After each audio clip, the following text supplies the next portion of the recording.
Bismillahirrahmanirrahim. Assalamualaikum warahmatullahi wabarakatuh. Sini nama saya Rahmat Imam dari Pendidikan Biologi 2 2016. Sini saya akan mempresentasikan tentang materi mengenai sel dari mata kuliah struktur perkembangan tumbuhan 2 dengan dosen pembimbing atau dosen pengampu yaitu Ibu Khalida Ulfa MPD. Mungkin pertama-tama di sini saya akan menjelaskan dulu apa itu pengertian sel. Sel adalah unit dasar suatu organisme. Pada organisme multisel, sel tidak semata-mata mengelompok tetapi dihubungkan dan dikoordinasikan dalam satu keseluruhan yang harmonis. Ukuran, bentuk, struktur, dan fungsi sel bermacam-macam. Ada yang berbentuk mikro hingga sentimeter. Misalnya pada serabut tumbuhan tertentu, ada sel yang memiliki organisasi internal sederhana, tetapi juga ada yang rumit. Selanjutnya itu ada struktur dan fungsi sel. Yang pertama itu ada inti sel, sitoplasma, membran sel, atau dinding sel. Karena secara umum sel ini terbagi menjadi 3, inti sel, sitoplasma, dan membran sel atau dinding sel. Baiklah, yang pertama itu inti sel. Hampir semua sel tumbuhan tingkat tinggi mempunyai inti. Biasanya agak bulat, dibungkus suatu selaput dan berisi cairan yang dinamakan mikroplasma. Membran inti sel ini terbagi menjadi 4. Membran nukleus, nukleoplasma, kromatin, dan nukleolus. Yang pertama itu membran nukleus atau selaput inti. Inti sel atau nukleus merupakan organel sel yang berada di dalam sel eukariotik. Sel tumbuhan termasuk kelompok sel eukariotik. Di dalam inti sel mengandung genetika yang berbentuk DNA, dan di DNA tersimpan genetika yang berbentuk polinukleotida. Yang selanjutnya itu nukleoplasma.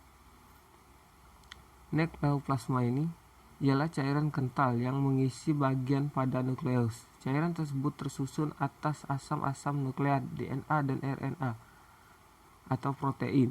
Yang dimaksud dengan DNA atau RNA ini adalah sifat genetik yang banyak pada tergantung dalam nukleoplasma. Seandainya kedua materi tersebut bergabung semua protein, maka dapat disebut dengan nukleoprotein. Yang ketiga itu ada kromatin. Berdasarkan pada daya serapnya terhadap larutan warna, kromatin dapat dibedakan menjadi heterokromatin, yaitu kromatin yang dapat menyerap warna dengan kuat, dan eukromatin yang kurang kuat menyerap warna. Berdasarkan lokasinya, kromatin dibagi menjadi 3 daerah.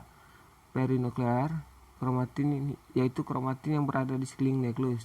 Kromatin intranuklear berada dalam nukleus. Di samping 2 daerah kromatin ini terdapat 1 daerah kromatin yang disebut kromatin periferal yang berkaitan dengan selaput kromatin.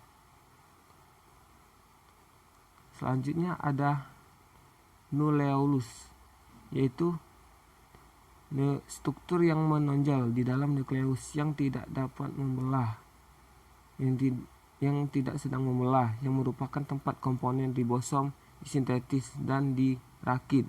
Komponen-komponen ini kemudian dilewatkan melalui polinukleus ke sitoplasma. Selanjutnya semua bergabung untuk membentuk ribosom. Yang materi selanjutnya itu ada sitoplasma.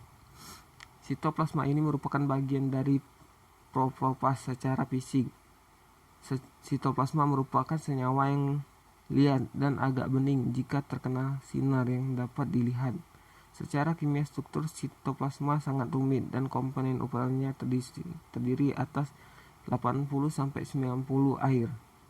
Sitoplasma ini terdapat juga bagian sitoplasma yaitu sitosol, ribosom, lisosom, aparatus Golgi, kloroplas, vakuola, mikrotubulus, mikrofilamen, dan peroksisom. Yang pertama tadi sitosol. Sitosol merupakan cairan kental yang terdiri atas air, garam, dan senyawa organik. Sebagian besar sitosol terdiri dari air dan berisi campuran benang-benang sitoskeleton atau bisa disebut dengan istilah kerangka sel. Yang kedua itu adalah ribosom, yang merupakan tempat sel membuat protein. Sel yang dapat memiliki laju sintesis protein yang tinggi secara khusus memiliki jumlah ribosom yang sangat banyak. Ribosom membangun protein dalam dua lokasi, sitoplasmid. Ribosom bebas tersusepsi di dalam sitosol. Yang ketiga itu lisosom, yang merupakan kantung terikat membran dari enzim hidrolitik yang digunakan oleh sel untuk mencerna makromolekul. Yang keempat itu ada aparatus Golgi. Aparatus Golgi ini terdiri dari tumpukan kantong pipi atau sisterna yang tidak dihubungkan secara fisik. Tumpukan Golgi menerima dan melepaskan vesikel transport beserta produk yang dikandungnya. Yang kelima ada kloroplas, yang merupakan organel sel yang hanya terdapat pada sel tumbuhan. Organel ini berbentuk bulat lonjong dan berwarna hijau dan mempunyai bentuk lebih menonjol dari plastisida. Yang keenam terdapat vakuola, mempunyai bentuk seperti kerung yang di dalamnya terdapat cairan yang mengandung senyawa organik dan anorganik. Organel ini mempunyai fungsi sebagai tempat menyimpan zat makanan seperti zat gula dan protein. Yang ketujuh itu mikrotubulus, adalah organel yang berbentuk tabung panjang dan tidak bercabang yang mempunyai fungsi sebagai media transportasi zat. Yang kedelapan itu mikrofilamen, yaitu organel yang termasuk sebagai sitoskeleton yang mempunyai bentuk tabung panjang dan tekstur yang lembut. Organel ini mempunyai fungsi sebagai kerangka yang mempertahankan bentuk sel. Yang ke-9 itu ada peroksisme, yang merupakan bentuk kecil yang dilapis oleh membran tunggal dan mempunyai banyak kandungan enzim katalase yang mempunyai fungsi sebagai penguraian hidrogen melalui proses fotorespirasi, mengubah racun menjadi air dan asam lemak menjadi gula. Yang selanjutnya itu ada membran sel atau dinding sel, yaitu merupakan lapisan terluar yang menyelimuti seluruh tubuh yang tersusun fosfolipid dan protein, sehingga sel ini memiliki sifat selektif permeabel. Membran sel mempunyai fungsi untuk melindungi sebagian dalam sel dan membatasinya dengan lingkungan di luar sel. Baiklah, selanjutnya itu terdapat komponen protoplasma dan non-protoplasma. Setiap makhluk hidup sejatinya terdiri atas sel yang membentuk struktur makhluk hidup itu sendiri. Sel yang dapat dikatakan sebagai suatu dasar atau struktur yang menyusun suatu organisme hidup. Di dalam sel terdapat beberapa komponen yang ada di dalam sel. Yang pertama itu komponen protoplasma, yang terdiri dari sitoplasma, inti sel, plastisida, mitokondria, retikulum endoplasma, ribosom, badan Golgi, mikrobodi, spesom, lisosom. Sedangkan komponen non-protoplasma yaitu karbohidrat, protein, akloid, terdiri dari nikotin dan periferin, lemak, minyak astri, dan lain-lain. Yang selanjutnya yaitu ada pembelahan sel. Pembelahan sel ini terbagi menjadi 3. Yang pertama secara amitosis, kedua mitosis, dan meiosis. Secara amitosis, pembelahan ini berasal dari penggabungan kata mitos dan amitos. Benang jadi pembelahan mitosis adalah pembelahan sel secara langsung atau disebut juga dengan pembelahan sederhana yang didahului dengan pembelahan inti tanpa didahului dengan pembentukan spindle, penampakan kromosom perubahan inti, dan ciri lainnya. Ciri-ciri pembelahan amitosis yaitu terjadi pada organel intraseluler, uniseluler, seperti pada amoeba. Yang kedua, setiap sel membelah menjadi 2 sel anakan.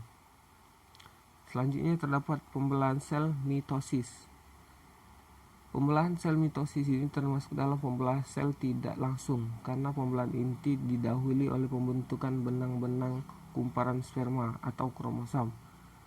Tahap pembelahan mitosis ini terdapat profase yang ditandai dengan hilangnya nukleus dan nukleolus. Yang kedua itu ada metafase, setiap kromosom yang terdiri atas satu pasang kromatid yang menuju ke tengah sel. Yang ketiga itu ada anafase, yaitu sentromer dari setiap kromosom membelah sehingga menjadi dua bagian dengan masing-masing satu kromatida. Yang keempat ada telopase, yang dimana dinding sel ini terbentuk kembali dan nukleus membentuk dua inti baru. Selanjutnya ada pembelahan meiosis.